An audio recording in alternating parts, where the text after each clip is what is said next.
Halo teman-teman, perkenalkan nama saya Sinta Apeliasari, peserta Latsar CPNS Mahkamah Agung 2022 dari Angkatan 13 dan kelompok 4. Kali ini saya akan menjelaskan mengenai manajemen ASN dan Smart ASN. Yang pertama, manajemen ASN.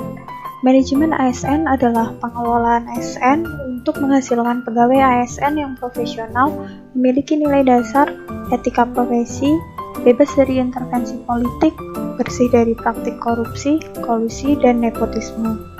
Manajemen ASN merupakan keseluruhan upaya pemerintah dalam meningkatkan efisiensi, efektivitas, derajat profesionalisme, penyelenggaraan tugas, fungsi dan kewajiban kepegawaian, yang meliputi perencanaan, pengadaan, pengembangan kualitas, penempatan, promosi, penggajian, kesejahteraan, dan pemberhentian ASN.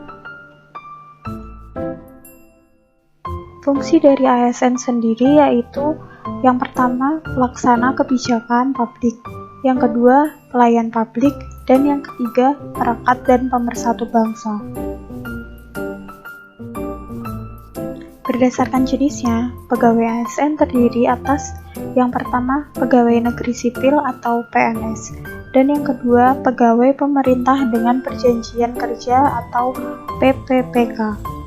Maka dari itu, manajemen ASN terdiri dari manajemen PNS dan manajemen PPPK.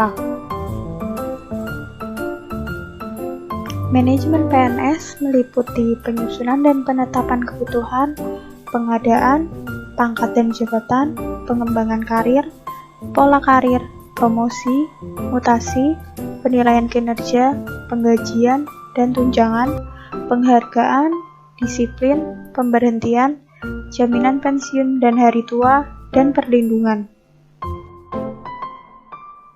Sedangkan manajemen PPPK meliputi penetapan kebutuhan, pengadaan, penilaian kinerja, penggajian dan tunjangan, pengembangan kompetensi, pemberian penghargaan, disiplin, pemutusan hubungan perjanjian kerja, dan perlindungan.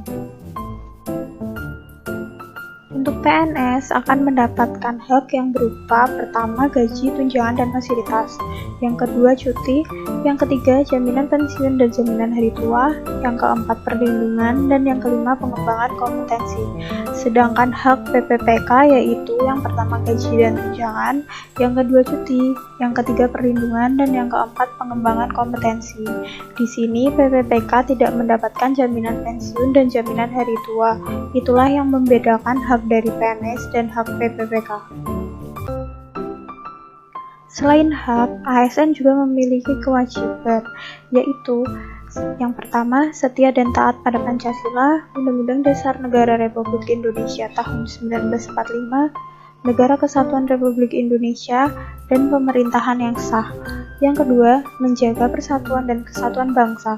Yang ketiga, melaksanakan kebijakan yang dirumuskan pejabat pemerintah yang berwenang. Yang keempat, menaati ketentuan peraturan perundang-undangan. Yang kelima, melaksanakan tugas kedinasan dengan penuh pengabdian, kejujuran, kesadaran, dan tanggung jawab. Yang keenam, menunjukkan integritas dan keteladanan dalam sikap, perilaku, ucapan, dan tindakan kepada setiap orang, baik di dalam maupun di luar kedinasan. Yang ketujuh, menyimpan rahasia jabatan dan hanya dapat mengemukakan rahasia jabatan sesuai dengan ketentuan peraturan perundang-undangan. Yang kedelapan, bersedia ditempatkan di seluruh wilayah Negara Kesatuan Republik Indonesia. Sistem merit adalah kebijakan dan manajemen ASN yang berdasarkan pada kualifikasi, kompetensi, dan kinerja secara adil dan wajar, dengan tanpa membedakan latar belakang politik, ras, warna kulit, agama, asal-usul, jenis kelamin, status pernikahan, umur, ataupun kondisi kecacatan. Sistem merit pada dasarnya adalah konsepsi dalam manajemen SDM yang menggambarkan diterapkannya objektivitas dalam keseluruhan semua proses dalam pengelolaan ASN, yakni pada pertimbangan kemampuan dan prestasi individu untuk melaksanakan pekerjaannya. Objektivitas dilaksanakan pada semua tahapan dalam pengelolaan SDM, baik rekrutmen, pengangkatan, penempatan, dan promosi. materi yang kedua adalah Smart ASN. Sebagai seorang ASN, kita harus menjadi Smart ASN di mana kita harus memiliki dan menguasai cara bermedia digital secara bertanggung jawab. Selanjutnya, literasi digital.